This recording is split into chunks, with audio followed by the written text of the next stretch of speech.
Alright guys, ang mapagpalang araw sa inyong lahat. Meron na naman tayong latest reaction video dito kay Karob Trip. Dito sa Typhoon Guring. Call name sa Ula. At ito ay live na live from Pag-asa. Update on Typhoon Guring ngayong araw na ito. At sa mga tatamaan ng ating bansa ay mag-ingat kayong lahat dyan. At super typhoon yata itong si Guring. At panoorin po natin at sabay-sabay natin pakinggan. Alright, no other further ado. At please watch guys para aware tayo sa mga gantong mga sakuna.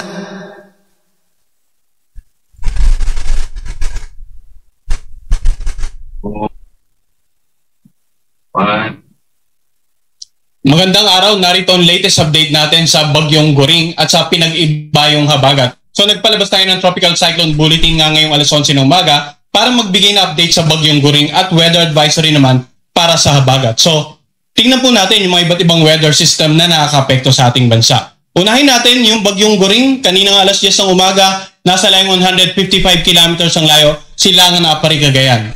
So yung tinatayang sentro nito nasa dagat pa, pero pansinin natin yung makapalaulap nito, umaabot na nga sa ilang bahagi ng Northern Luzon area. At maging dito sa may bandang western section ng Northern Luzon, no, may mga kaulapan. Yung trough or extension ng Bagyong Guring ay umaabot na. So generally, yung Northern Luzon talaga sa ngayon ang directly affected ng Bagyong Guring. Samantala, ang Bagyong Guring, typhoon category, lakas ng hangin, umabot na hanggang 150 kilometers per hour. Malapit sa gitna nito, yung pagbugso naman naabot na hanggang 185 kilometers per hour. At ang pagkilos dito sa direksyong south-southwest sa bilis na 10 kilometers per hour. So, yung nakikita natin current location, maaaring bahagya pang bumaba, kumilos nga pa south-southwest at posibleng madagdagan pa yung mga lugar na may warning signal. Samantala dito nga sa central at southern Luzon at ilang bahagi ng Visayas, mapapansin natin yung mga ulap, dala ng pinag-ibayong habagat dahil may bagyo tayo dito sa silangang bahagi ng ating bansa, particular na sa silangang bahagi ng Northern Luzon, na pag-ibayan naman ito yung habagat dito nga sa kanlurang bahagi ng Central and Southern Zone at maging sa may bandang Visayas area. Samantala yung kumpon ng kaulapan, dito nga sa labas ng ating air responsibility, ito naman ay isang low pressure area. At kanina, nasa line 2,150 kilometers ang layo, Silangan ng gitnang Luzon. So wala pa itong direkta epekto sa anumang bahagi ng ating bansa, subalit patuloy din tayo magmamonitor sa nabanggit na low pressure kahit nasa labas ito ng ating air responsibility. So balikan natin ano ba yung mga lugar na may warning signal. Dahil po sa Bagyong Guring, no, mas lalong nadagdagan yung warning signal natin. Mayroon na tayong warning signal number 3 sa areas na naka-highlight ng orange. Ito po yung northeastern portion ng Cagayan at saka yung eastern portion ng Isabela. So meron tayong warning signal number 3 dito. Yung yellow naman ay warning signal number 2 sa eastern portion ng Isabela at sa eastern portion ng Cagayan at sa northern portion ng Aurora. Yung lugar na may warning signals number 3 and 2, maaaring makaranas na ng mga masungit na panahon at maalon hanggang sa napakalong mga karagatan. Hanggat maaari, huwag na talagang pumalawat yung anumang uri na sakyang pandagat sa mga karagatan na may warning signal. Pag sinabi nating masungit na panahon, pag-ulan, pwedeng magdulot ng mga pagbaha sa low-lying areas o pag-aapaw ng mga tubig ilog na magresulta rin sa pagbaha ng mga komunidad na malapit sa mga ilog. Pag-uho ng lupa naman, kung ilang araw na pong umuulan sa inyong lugar, lalo na malapit kayo sa paanan ng gilid ng bundok, maaaring malambot na po yung mga kalupaan, maaaring magdulot ito ng mga biglaang pagluho ng lupa. Samantala, sa areas na naka-highlight ng light blue naman, yan yung lugar na may warning signal number 1. Batanes, natitirang bahagi ng Cagayan, kasama ang Babuyan Island, yung central portion ng Aurora, buong lalawigan ng Quirino, natitirang bahagi ng Isabela, dito sa may bandang Apayao, eastern portion ng Nueva Vizcaya, warning signal number 1 din sa eastern portion ng Ifugao at eastern portion ng Mountain Province, ganun din sa Kalinga. So yung lugar na may warning signal number 1 naman, hindi naman po agad-agad na mararanasan o posibleng in a span of 36 hours or less. Saka nyo palang maramdaman yung mga pag-ulan at paminsan-minsan pagbugso ng hangin. Pero babalik pa rin natin sa lahat ng mga lugar na may warning signal, no? Yung mga kababayan natin yan dapat maingat at patuloy ngang makipag-coordinate at cooperate sa kanilang LGUs at DR officials para sa mga disaster preparedness and mitigation measures. So ulitin natin, no? Lugar na may warning signals number 3 and 2, masungit ang panahon, pag sinabing natin masungit yung malalakas sa pag-ulan at hangin na talagang makakapaminsala sa mga bagay, istruktura at ari-arian. Warning signal number 1 naman, pag-ulan at paminsan-minsan pagbugso ng hangin. Ngayon, maaring minimal pang epekto ng hangin sa mga lugar na may warning signal number 1, pero it doesn't necessarily mean na mahina po ang bagyo sa inyong lugar. Basta po may warning signal, dapat lahat tayo nag-iingat. Samantala, ano naman inaasahan natin in terms of paulan na dulot ng bagyong Sigoring? So, direktang epekto in terms of paulan, no?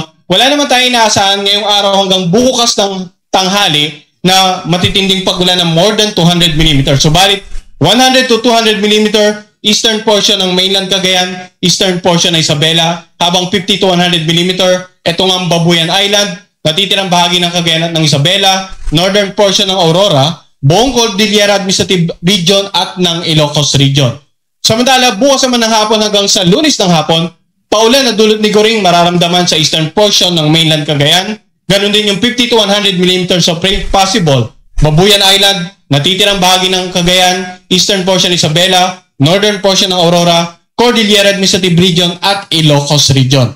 So kanina, binanggit natin na talagang may mga pag-ulan tayong inaasahan sa mga lugar na may warning signal, no? Subalit, dahil nga sa particular na season natin ngayon, yung panahon ng habagat, kapag may bagyo po tayo dito sa silangang bahagi ng Northern Luzon, patuloy nitong pag-iibayin yung habagat. At kapag pinag-iba yung habagat, yung bagyo makakapekto sa Northern Luzon, yung habagat pwedeng magdulot ng pag-ulan dito nga sa Central and Southern Luzon and sa ilang bahagi ng Visayas. Yung ulan naman na dulot ng habagat simula ngayong araw, 50 to 100 mm posible sa Zambales, Bataan at Occidental Mindoro. Bukas naman, 100 to 200 mm Occidental Mindoro pa rin, no? And 50 to 100 Zambales, Bataan, Cavite, Batangas, northern portion ng Palawan kasama Calamian at Cuyo Island at Antique.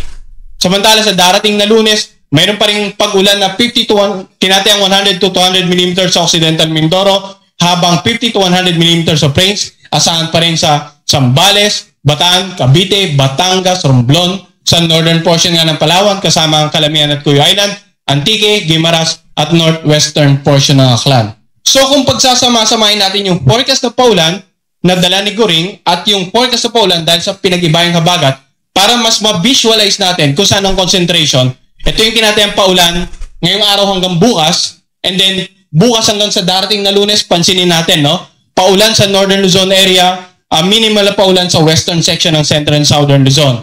Pagdating bukas hanggang sa Lunes, paulan pa rin sa Northern Luzon area, mga considerable or significant amounts of rain na dito nga sa western section ng Central and Southern Luzon at maging dito sa may bandang Western Visayas. Pagdating ng Lunes at Martes, may paulan pa rin sa Northern Luzon at patuloy pa rin yung paulan na dulot ng pinag-ibayang habagat sa western section ng Central at Southern Luzon at ng Visayas. So bakit po natin ipinakikita? Ito yung posibleng makakaranas na mga concentration or madalas sa pag-ulan, at given the fact na during the last 5 days ay talagang may mga matitinding paulang naitala, lalong-lalo na dito sa mga lalawigan ng Northern Luzon area, nandyan pa rin po yung patuloy nating paalala na posibleng ang malambot na yung kalupaan dahil sa mga pag-ulan during the last 5 days, at yung inaasahan pa natin paulan over the next 3 days, pwede nga magdulot ng mga biglaang pagguho ng lupa. Lalo-lalo po doon sa mga paanan ng bundok or pagbaha naman sa mga low-lying areas. Kaya paalala pa rin po, no? Maging alerto, patuloy na mag-monitor sa ating update at makipag-ugnayan sa kanilang LGU at mga disaster risk reduction managers.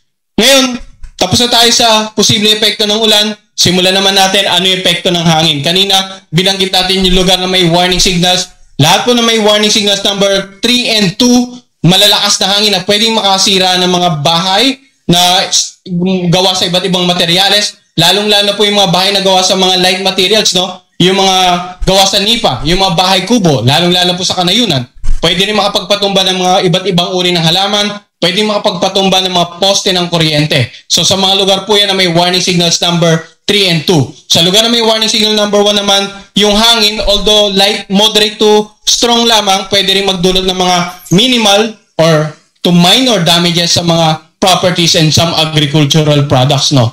Samantala, pinakita natin kanina pag-iiba yun ng habagat, kung kaya may inaasahan tayong pagbugso ng hangin ngayong araw, Bataan, Metro Manila, Calabarzon, Bicol Region at Mimaropa.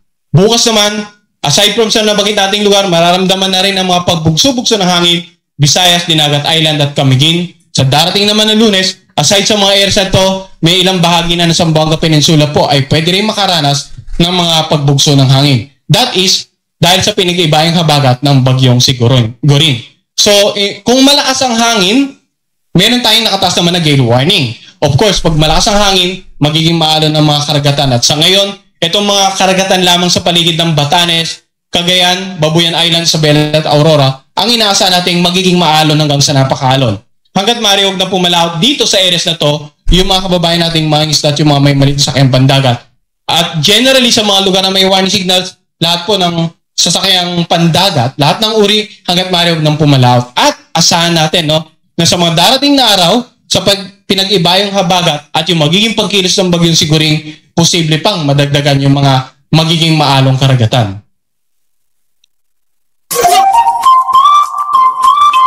Alright guys, ayan, napapakinggan natin ang ating update ng weather report. Ano yung inaasahan natin sa pagkilos ng bagyong si Goring at intensity? So ilang araw na yung tayo nagmamonitor. During the last 2 days, ito po yung naging pagkilos ng bagyong si Goring, yung sentro. At ngayong umaga, nasa na po siya, alas 8 ng umaga, 135 kilometers east-northeast ng Kasiguran, Aurora. Mapansin natin yung sentro, offshore, nasa dagat pa. Pero yung lawak ng hangin, ito pong bilog na ito, yan yung reason kung bakit kahit nasa dagat pang bagyo, yung sentro, mayroon tayong mga nataas na iba't ibang warning signal. So ano yung naasahan natin sa loob ng 48 hours or sa darating na Monday ng umaga? Yung sentro ng bagyo ay nandito na sa may bandang 295 kilometers east-northeast ng Kasiguran, Aurora.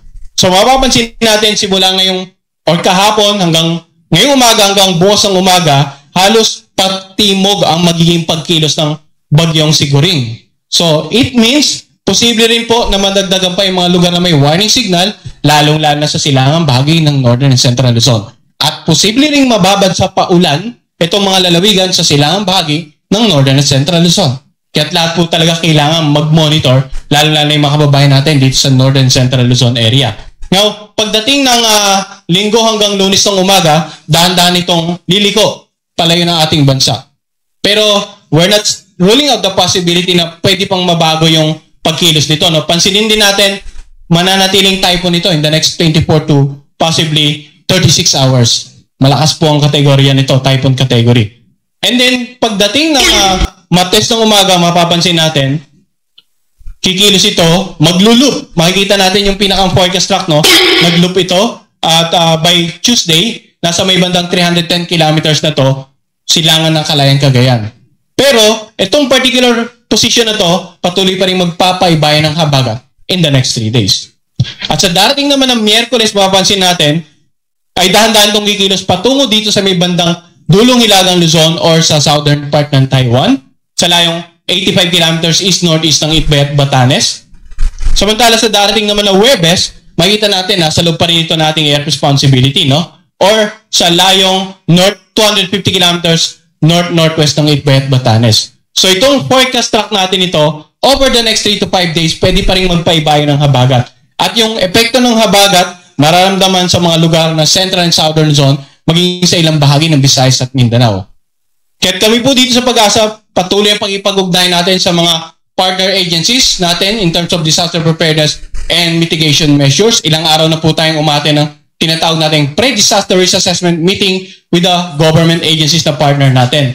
At patuloy din yung paalala natin sa mga residente ng mga lugar na may warning signal na patuloy din makapag-ugnayan sa kanilang local government at saka local disaster risk reduction managing officers para sa mga disaster preparedness and mitigation measures. Habang ang lahat patuloy na pinapayong mag-monitor sa update ng Pag-asa hinggil nga sa bagyong si Goring at sa pinag-ibayong habagat. Ang susunod po nating tropical cyclone bulletin or updating ay ipapalabas naman mamayang. Alright guys, ayun, napakinggan natin ang weather update ng Pag-asa. At patuloy pa rin nating i-monitor yan. At maraming salamat sa inyong lahat at salamat sa ating pakikinig at panonood dito kay Karob Trip.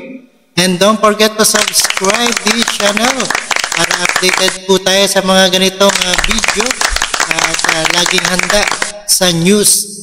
At salamat sa inyong lahat and peace out sa inyong lahat. Thank you guys.